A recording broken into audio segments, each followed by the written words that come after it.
Sérgio Lopes da primeira etapa.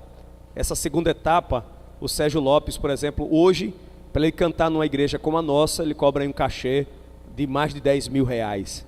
Então, letras maravilhosas, mas a minha crítica a esses letristas é que parece que a letra que eles compõem não rima muito com a simplicidade do que eles dizem na letra. Diante do trono só canta por 200 mil reais.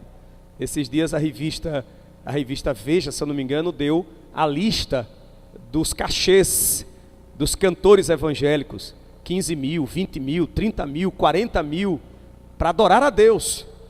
Para adorar a Deus. Eu acho estranho. Já tem pregador também cobrando. Pregador que só vai se tiver cachê acertado antes. Mas, como eu creio que a inspiração é o Espírito Santo que dá, uma das letras que o Sérgio escreveu, bem pequenininha, é essa aqui, que diz: alguém disse que a paz está longe demais. Anda lá pelas montanhas, no campo ou nas ilhas, onde não há folhinha para marcar os dias, e o tempo parece ter estacionado num tempo tão puro. É provável que lá realmente haja paz, mas é a paz do silêncio, da brisa e da calma. Mas eu falo da paz que refresca a alma, e que mesmo lá dentro da selva de pedra me traz tanta calma. Essa paz eu encontro se eu fecho os meus olhos e eu oro assim, e Jesus vem chegando, e eu vou mergulhando numa paz sem fim. Alguém conhece essa letra? Alguém conhece essa canção? É do meu tempo, né? E eu queria tentar cantar a capela para você. Queria que você desse a mão à pessoa do seu lado. Pode ser, não vai lhe incomodar, mas gostaria que você tivesse de olhos abertos, mas não para estar olhando para o lado, não para estar olhando o Facebook, não para estar prestando atenção na brincadeira, mas tentando se concentrar na letra. A letra é essa, a melodia diz mais ou menos assim, olha: alguém disse que a paz está longe demais, anda lá pelas montanhas, no campo ou nas ilhas, onde não há folhinha para marcar os dias, e o tempo parece ter estacionado num tempo tão puro. É provável que lá realmente haja paz, mas é a paz do silêncio, da brisa e da calma. Mas eu falo da paz que refresca a alma, e que mesmo lá dentro da selva de pedra me traz tanta calma. Essa paz eu encontro se fecho os meus olhos e oro assim. E Jesus vem chegando e eu vou mergulhando numa paz sem fim. Alguém disse que a paz está longe demais, anda pelas montanhas, no campo ou nas ilhas, onde não há folhinha para marcar os dias, e o tempo parece ter estacionado num tempo tão puro. É provável que lá realmente haja paz, mas é a paz do silêncio, da brisa e da calma. Mas eu falo da paz que refresca a alma, e que mesmo lá dentro da selva de pedra me traz tanta calma. Essa paz eu encontro se fecho os meus olhos e oro assim. E Jesus vem chegando e eu vou mergulhando numa paz sem fim. É provável que lá realmente haja paz, mas é a paz do silêncio, da brisa e da calma. mas eu falo da paz que refresca a alma e que mesmo lá dentro da selva de pedra me traz tanta calma. Essa paz eu encontro se eu fecho os meus olhos e oro assim. E Jesus vem chegando e eu vou mergulhando, aleluia, numa paz sem fim. Que Deus nos abençoe. Amém? Eu queria lhe convidar para a gente ler um texto em no Evangelho de João, capítulo 11.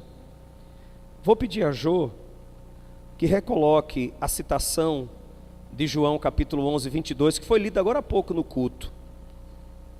Irmãos, eu procuro não ler ordens de culto que mandam para mim, procuro não conversar com a pastora Olga, o pastor Paulo, o que é que vocês vão pregar?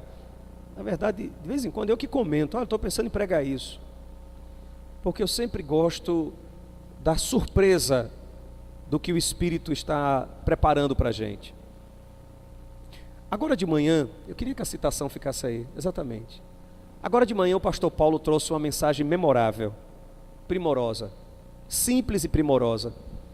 Numa das frases da mensagem da manhã, quem estava aqui vai lembrar, o pastor Paulo, se referindo a João capítulo 3, versículo 8, ele disse assim: o vento sopra aonde quer. Se referia à palavra de Jesus, referindo-se ao Espírito Santo, mas ele fazia um paralelo com essa frase e ele então afirmava: há ventos muito estranhos, muito esquisitos sendo soprados na igreja evangélica brasileira nesse momento. Quando ele disse essa frase, eu a peguei, porque na noite de hoje, exatamente, eu queria falar de um desses ventos. Não quero, francamente, me reportar a alguns dos ventos que ele se reportou pela manhã, até porque me nego a estar citando o nome de algumas figuras que para mim só querem holofote, palanque eleitoral e crescer a partir de debates, com a desculpa que estão defendendo a família, a moralidade, a ética, e quando no fundo o interesse por trás é outro. Não quero me prender a esse vento, até porque o pastor Paulo falou muito bem, mas eu quero falar de um vento antigo. Um vento antigo que sopra, veja bem, há muito tempo. Esse vento é tão antigo que o pastor Caio Fábio, no seu tempo áureo, quem lembra aqui do pastor Caio Fábio? Grande pregador, gostemos ou não, pecado ou não que ele cometeu, caiu ou não, a igreja brasileira conta-se assim: antes de Caio, depois de Caio. Essa é a verdade, pronto. Pastor Caio Fábio escreveu um livro, eu me lembro da capa até hoje. A capa era um band-aid na capa, um band-aid, e o título era Tá Doendo. O pastor Caio Fábio precisou escrever um livro para dizer que os crentes, aqueles que creem em Deus, têm direito de dizer: tá doendo, tá duro, tá difícil, não estou suportando, não sei o que fazer. Quando você precisa escrever um livro para dizer que nós temos o direito disso, era para rebater um vento que já soprava naquela época, que dizia: se você sofre, é porque você tem uma fé fraca. Se você está desempregado, se você está com um salário meia boca, se sua relação conjugal está ruim, se você está enfrentando lutas, é porque você não crê. Porque se você fosse um crente de verdade, se você orasse de verdade, se você jejuasse de verdade, se você fosse uma pessoa devota de verdade, você não enfrentaria esse tipo de adversidade. Esse vento não sopra de hoje. Um dos grandes nomes desse vento, que implementou a teologia da prosperidade, alardeava pelo mundo assim: eu nunca tive uma dor de cabeça. Me lembro quando eu li essa expressão dele, eu fiquei frustrado, porque de vez em quando eu tenho cada dor de cabeça de me arrebentar. Esse vento não é de hoje. Esse vento sopra de muito tempo, esse que eu quero me reportar hoje. Por exemplo, quem nunca viu a famosa propaganda, atenção, vou lhe dar as características para você saber se você está endemoniado. Aí as características você está com insônia? Está endemoniado. Você está sem apetite? Está endemoniado. Você anda muito irritado? Está endemoniado. Você anda tendo sucessões, crises de saúde? Está endemoniado. Conclusão, você está sofrendo? Então você está endemoniado. Pare de sofrer. Venha para aqui, para a gente tirar o demônio de você e finalmente você não mais sofrer. Esse vento que eu pensei que passou, e a gente pensa que ele passou, ele está aí. Que é o vento que tenta impregnar na cabeça dos cristãos, pelo Brasil e pelo mundo afora, que a fé em Jesus é um seguro, é um selo contra a adversidade. Você crê em Jesus, pronto. Você não vai ser vítima de nenhum tipo de agrura, de nenhum tipo de depressão, de nenhum tipo de decepção. Por quê? Porque você tem Jesus na sua vida. Como é que você pode ter Jesus na sua vida e enfrentar lutas? Aí, olha o texto que o pastor Paulo, na oração, recortou para a gente ler nessa noite. Eu queria que você lesse comigo, porque o texto que eu quero me referir está dentro desse capítulo. E aí eu quero mostrar para vocês que é palavra de Jesus. Na verdade, agora eu quero colocar a palavra de Jesus versus palavra de Jesus. Nessa palavra de Jesus, você pode ler comigo, por favor? Esse texto é João 16, não é isso? 22 a 24. João 16, por favor, abra sua Bíblia se você quiser, até porque você vai precisar abrir daqui a pouco. Você pode acompanhar por aqui, ou acompanhar inclusive com outra versão aí na sua Bíblia. Nessa versão, você pode ler comigo? Assim acontece com vocês. Agora é hora da tristeza para vocês. Mas eu vos verei outra vez, e vocês se alegrarão, e ninguém lhes tirará essa alegria. Naquele dia vocês nada me perguntarão. Eu lhes asseguro que meu Pai lhes dará tudo o que pedirem em meu nome. Até agora vocês não pediram nada em meu nome. Peçam e receberão, para que a alegria de vocês seja. Se eu pegar esse recorte, inclusive aproveitando, se você quiser com mais calma em casa, leia a partir do 17. Porque esse capítulo, a partir do 17, Jesus começa a dizer: eu estou indo embora, eu vou deixar vocês, eu vou voltar para o Pai, eu vim do Pai, estou voltando para o Pai. E é isso que o versículo começa a dizer. Eu sei que vocês agora estão tristes. Aí ele vai falar da mulher grávida, que sofre dor de parto, e dizer que parto é bom. Parto não é bom coisa nenhuma. Só diz que parto é bom quem nunca pariu. Quem pariu sabe que esse troço dói feito a bexiga. Se for natural, dói, que você pensa que vai morrer. Se for cesariana é pior, porque depois você fica toda quebrada uns 15 dias. Aí Jesus disse: isso é como parir. A alegria só vem quando o bebê saiu e o médico bota o bebê no peito. Aí você, descansa. Mas se eu pegar esse recorte específico, eu vou encontrar pano de fundo para a teologia da prosperidade. Eu vou encontrar pano de fundo para dizer assim: está vendo? Se você pedir, você vai receber. Você não pediu nada ainda. Você está nesse empreguinho de merda porque você não pediu um emprego de verdade. Você está nesse vai e não torna nessa sua relação, pega, separa, abraça, porque você não pediu ainda. Peça e você vai receber, porque tudo que vocês pedirem, vocês receberão. Esse tipo de teologia, inclusive, ela é muito fundamentada nisso. Pega um pedacinho da Bíblia, um pedacinho aqui, um pedaço ali, e recorta, e está pronto toda uma construção teológica. Mas observe que Jesus de Nazaré não tem interesse nenhum em manipular as pessoas e em enganá-las, em enfiar na cabeça delas uma inverdade ou, o pior, uma ilusão. Então basta eu crer, está escrito aqui, olha o que está escrito ali: eu lhes asseguro que meu Pai dará tudo que vocês pedirem em meu. Até agora vocês não pediram nada em meu. Peçam e receberão. E olha, se tem uma coisa que crente religioso sabe pedir e fazer, é pedir. A maioria das nossas orações, se a gente for proibido de pedir uma semana, a gente deixa de orar. Porque a maioria das nossas orações é pedir. É pedir. É tão engraçado isso que a gente, quando faz aqui as campanhas de oração, final de abril, estamos orando de novo pela família. Aí nós temos assim, dias e dias só pedindo. Tem dias que eu digo assim, hoje a gente só vai agradecer. Pronto. A pessoa fica procurando assim, eu quero agradecer. Nem recebi ainda. Eu posso pedir? Não, hoje é só agradecer. Bom, então eu vou agradecer.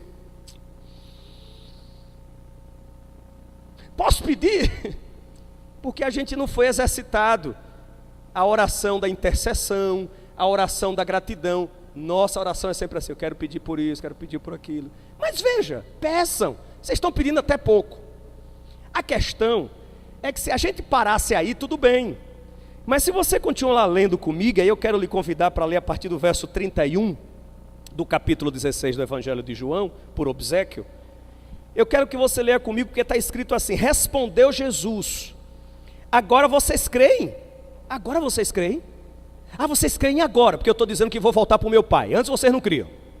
Vocês andam comigo, vê tudo que eu estou fazendo e não criam. Agora vocês estão crendo. E aí ele vai dizer assim, aproxima-se a hora, já chegou a hora, quando vocês vão se espalhar cada um para a sua casa. E Jesus faz uma uma afirmação dolorosa. Ele vai dizer, vocês vão me deixar o quê? Sozinhos. Vocês vão me deixar só. Eu vou ficar só.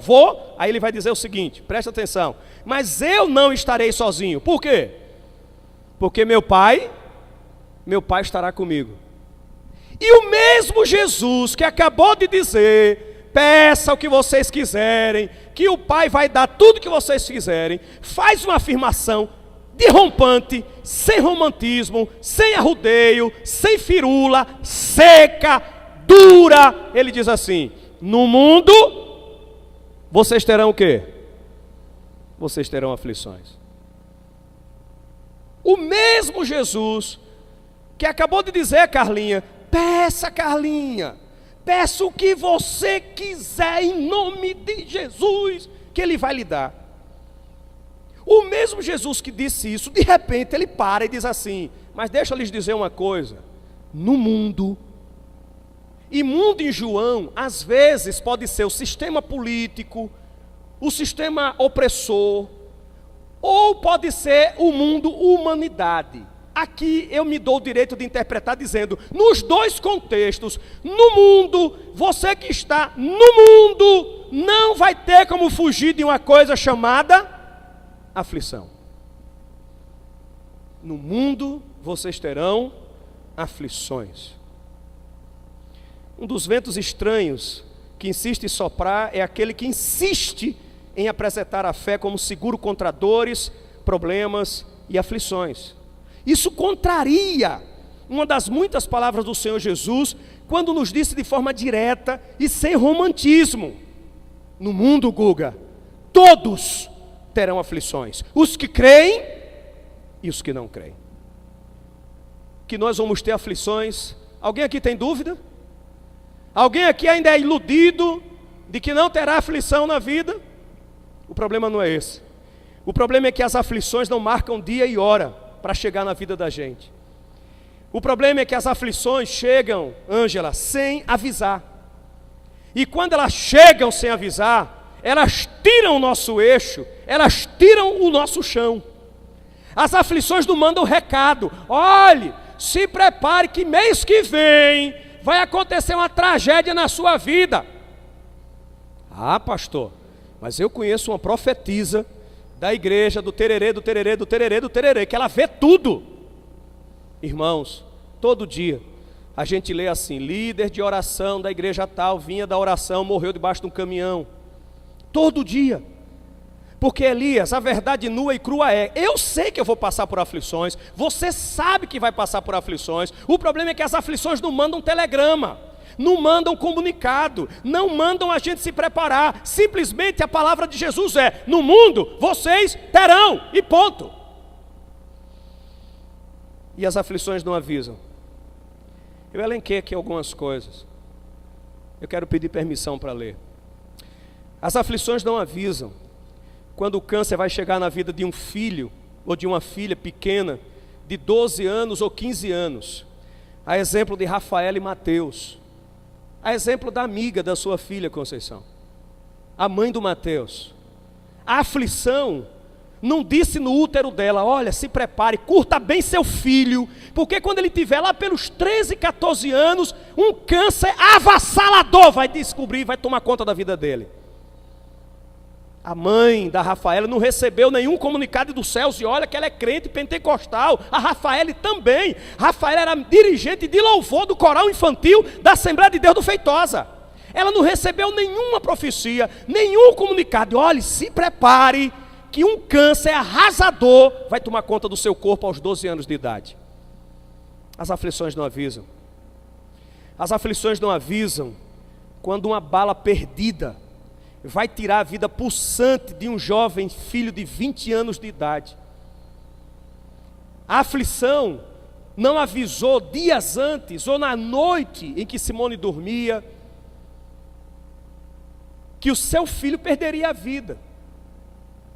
A aflição não avisou para Dudu que aquela festa que ele foi, ele não deveria ter ido, porque uma bala perdida que alguém deu lá no meio da multidão e ao atingir a sua coluna e lhe jogar numa cadeira de rodas, lá se vão mais de 20 anos de luta, de escare, de sara, de luta, de batalha. As aflições não avisam. Quando você chega para trabalhar e é comunicado que você está desempregado, e você está cheio de planos, fazendo faculdade, pensando quem sabe em casar, pensando em dar uma melhorada de vida para a família, você que estava começando a se estruturar, de repente leva uma rasteira, não avisa, é fria, é seca, acabou, está fora. As aflições não avisam quando a dor da separação acaba com os sonhos encantados e as muitas juras de amor feitas no passado. Quem aqui já se separou sabe a dor avassaladora de uma separação. Sabe o que é olhar para a pessoa que tanto amou, que tanto fez juras, que fez recadinho, que mandou torpedo, que vivia sonhando e de repente dizer A, o outro entender F, dizer belo, o outro dizer feio, e os corações vão se separando e uma barreira vai sendo construída no meio, e aí vão-se filhos, vão-se sonhos, e alguns conseguem se recuperar rápido, outros, a exemplo da minha prima Rita, ficou o resto da vida só, porque não conseguia se recuperar, não conseguia, ficou amiga do ex-marido, amicíssima dele, mas nunca mais conseguiu amar um homem de verdade, morreu só, o câncer tirou a vida dela também. As aflições não avisam, quando o filho esperado nasce e vai direto para a UTI, e você pensando que vai levá-lo para casa, que casa coisa nenhuma. O Léo levou quanto tempo de UTI, Lau? 45 dias de UTI, nasceu com 6 meses, 45 dias de angústia, vai viver ou vai morrer? Conseguirá sobreviver, porque o Léo cabia na palma de uma mão. Agora foi a vez do Arthur. Arthur saiu hoje da UTI, mas ainda paira o medo de não conseguir ter nos braços, como vocês estão tendo os pequeninos de vocês. As aflições não avisam quando um acidente banal de trânsito, a exemplo de amanhã que está fazendo 15 dias, um jovem de 38 anos, esposo de uma amiga de Simone, está vindo para casa e subindo a ladeira a vida foi embora. 4 filhos sem pai, 4, 2 colegas de Alana e estudo no Madalena Sofia. No domingo, o pai. Na segunda, nem o abraço, mais, nem o beijo, nem a brincadeira. E a Alana me disse que está postado em vários Facebooks, eles dizendo, e os amigos, seu pai não era seu pai era pai da gente, seu pai era um palhaço, seu pai era o nosso brother, seu pai era o nosso chegado. E de repente, a aflição não avisa, nem o abraço final você tem o privilégio de dar. As aflições não avisam quando um acidente de trânsito vai mudar toda a sua vida, todos os seus planos futuros. Quando você está saindo de casa meramente para trabalhar num dia comum na sua bicicleta e de repente você está no chão. Esses dias eu chorei de novo com o Jorge dizendo: pastor, eu estou me vendo naquele chão. Quando a gente saiu aqui feliz da vida depois da eleição e um acidente de novo pegou a gente aqui. As aflições não mandaram um recado dizendo: Jorge, se prepara que você vai ter 9 anos de luta numa cadeira de rodas. Como não disse a Haroldo, que estava saindo para almoçar em casa, e um velhinho taxista cruzou saindo ali pela avenida sem olhar, um acidente banal. E dessa banalidade Haroldo vive numa peregrinação entre médico, hospital, infecção, bota, tira, vê a sua vida de cabeça para baixo, toda a insegurança toma conta, o cara se sente um merda porque a vida muda. E aí eu peço a André e as meninas, segurem a onda um pouco mais, porque não é fácil. As aflições não avisam.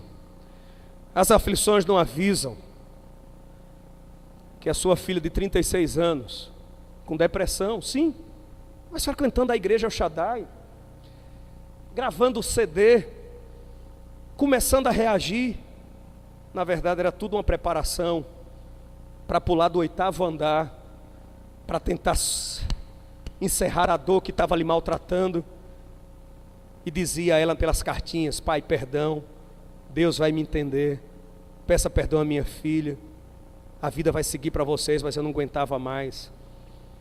As aflições não comunicam. O pastor Rick Warren é talvez o maior pastor do momento. Eu fui na igreja dele na Califórnia, é uma mega, é um quarteirão inteiro. De repente ele entra, luzes, música, é uma coisa espetacular.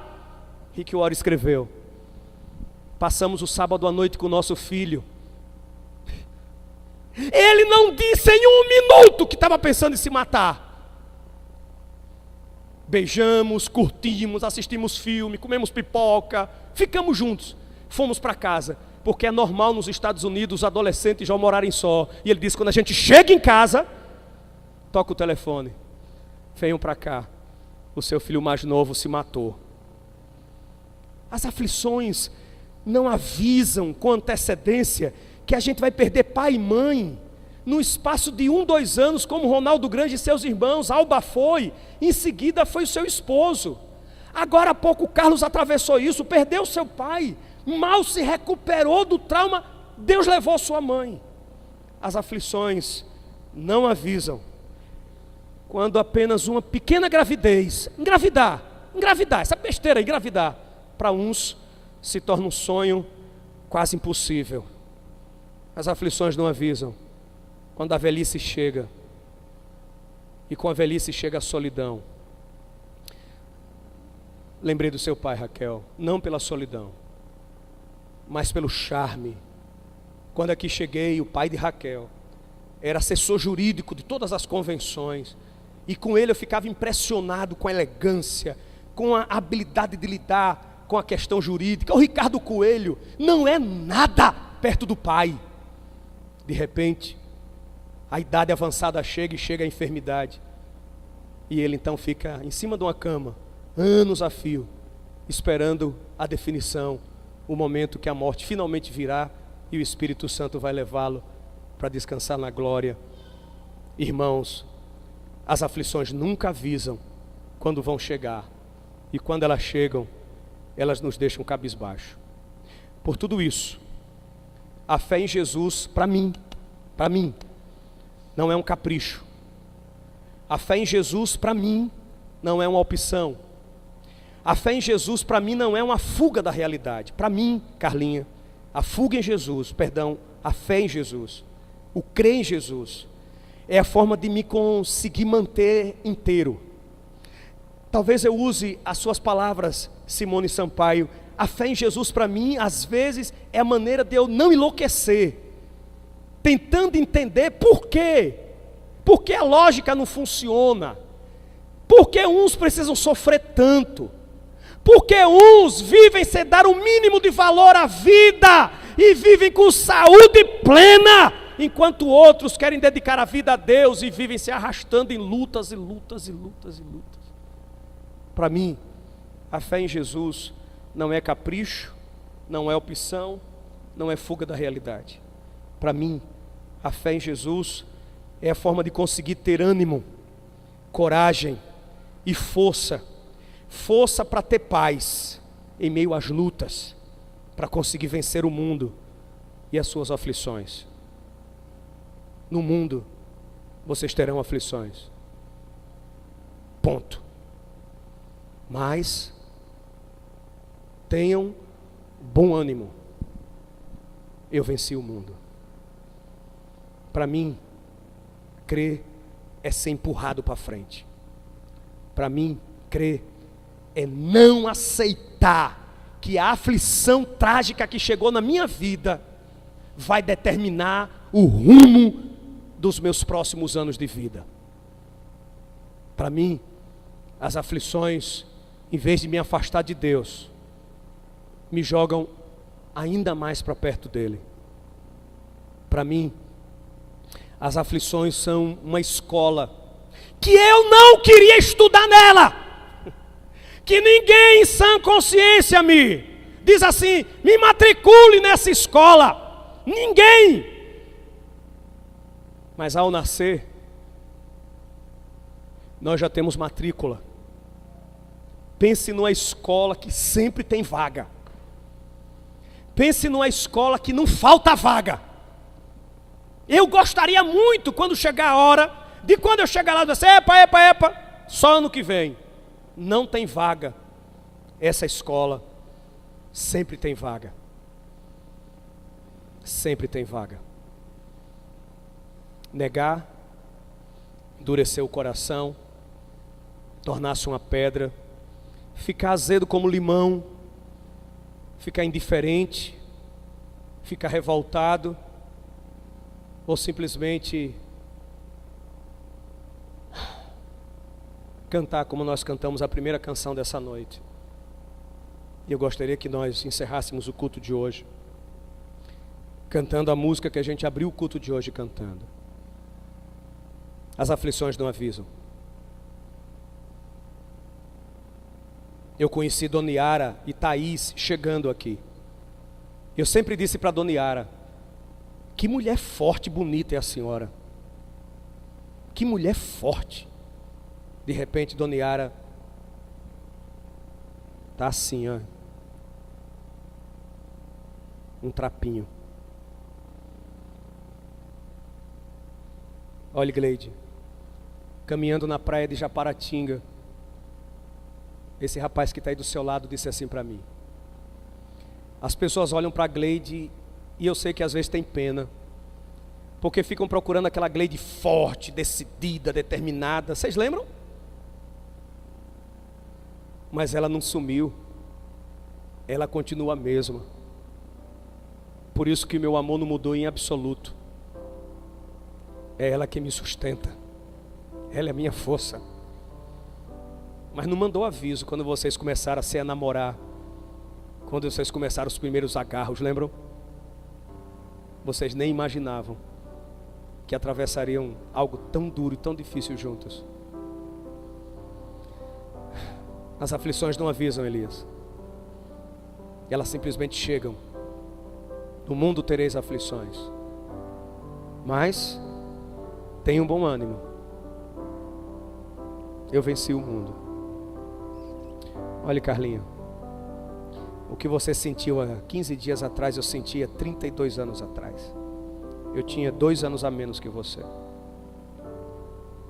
Enquanto você tem o privilégio de ter uma disputa para ver quem fica com você, todo mundo se oferecendo,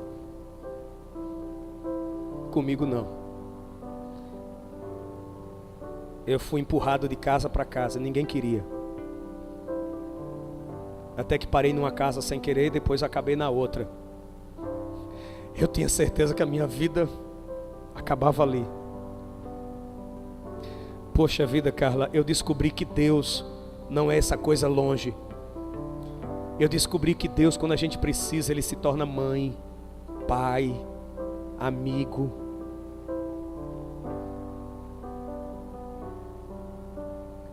Olha eu aqui, rolicinho. 32 anos se passaram. eu virei quase um homem. Deus foi Dona Eurides para mim. Como o Espírito de Deus será Bernadette para você. As aflições não avisam, simplesmente chegam. Você está vendo essa galeguinha na sua frente? O que tem de rostinho simples, tem de experimento na vida. Sabe que o que eu estou falando não é mentira. Sabe que Deus, quando quer, se fantasia de pai, se fantasia de tia, se fantasia de qualquer coisa, porque ninguém nos ama mais do que o nosso Deus. No mundo tereis aflições, mas tenha um bom ânimo. Tenha um bom ânimo. Eu vou fazer um pedido difícil. Eu contei muitas histórias aqui, e eu queria que cada uma dessas histórias que eu contei, se você puder, eu queria que você viesse aqui para frente. Sabe por quê? Porque você é a prova viva de que o que eu estou falando é verdade. Você que ficou sem chão, sem orientação, você que viu sua cabeça a sua vida dar um ponta cabeça, você é a prova viva de que Deus não é uma teoria, Deus é real. Deus é presente. Deus é real. Se você puder, na cadeira de rodas, do jeito que for, queria que você viesse aqui para frente. Em nome de Jesus. Em nome de Jesus.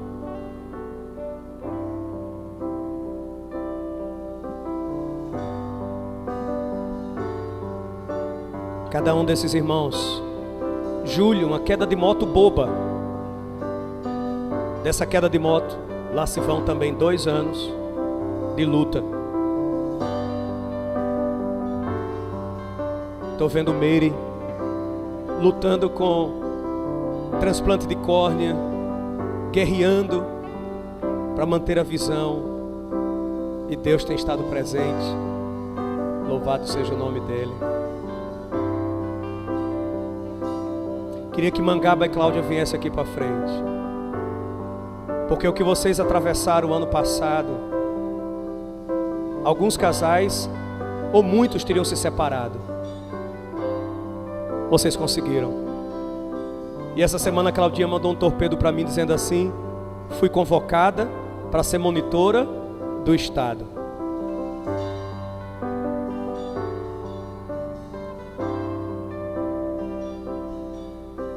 Louvado seja o nome de Jesus.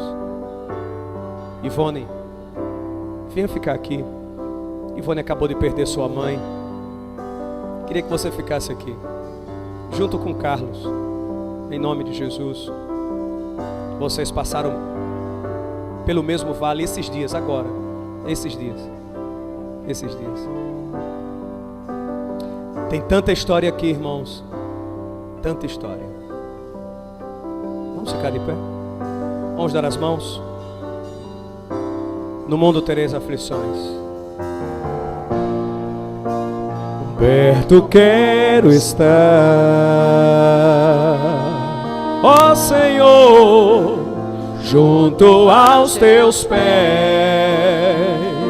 As aflições não avisam quando vão chegar.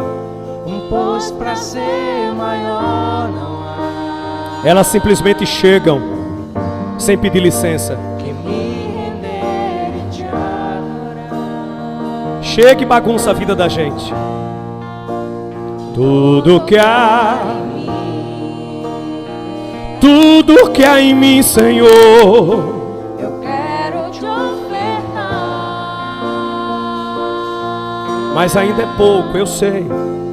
Mas ainda é pouco, eu sei. Se comparado ao que eu ganhei, se comparado ao que ganhei,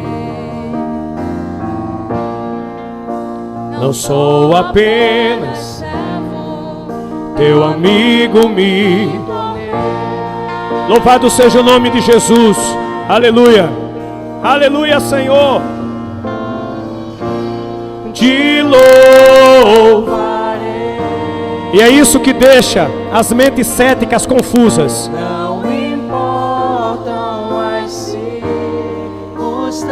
É isso que deixa o diabo maluco. Tanto que eu faço. E eles não desistem. E eles não se dobram.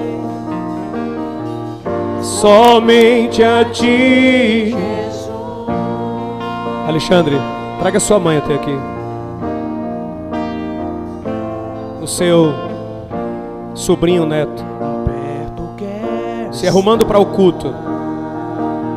Uma leptospirose matou ele em menos de 24 horas. Um adolescente, uma criança, foi embora assim. Carlinhos, você tinha quantos anos quando seu pai morreu?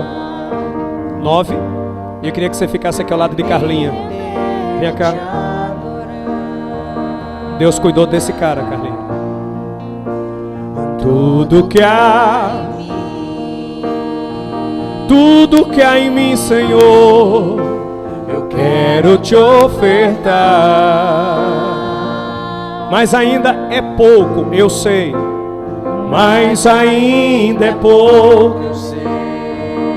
Se comparado ao que eu ganhei, Se comparado ao que ganhei. ó Senhor, eu sou apenas teu amigo. Teu amigo me tornei. E eu sei que às vezes dizer isso dói muito, mas é a nossa fé. Lu, vem pra cá. Vem cá, Lu do Tony. Te louvarei, Senhor. Não importam as circunstâncias. O que Deus reservou para vocês é de vocês. Apesar da luta e do trauma, é de vocês e pronto. Em nome de Jesus. Te louvarei. Oh, aleluia, Senhor. Não importam. Se você está em casa, se ajoelha aí também. Você sabe da sua luta. Oh, meu Deus, somente a ti, Jesus. Somente a ti. Olha, Senhor, tem pessoas buscando igreja, tem pessoas buscando o teu nome para ficar ricas, tem pessoas buscando a fé para crescer.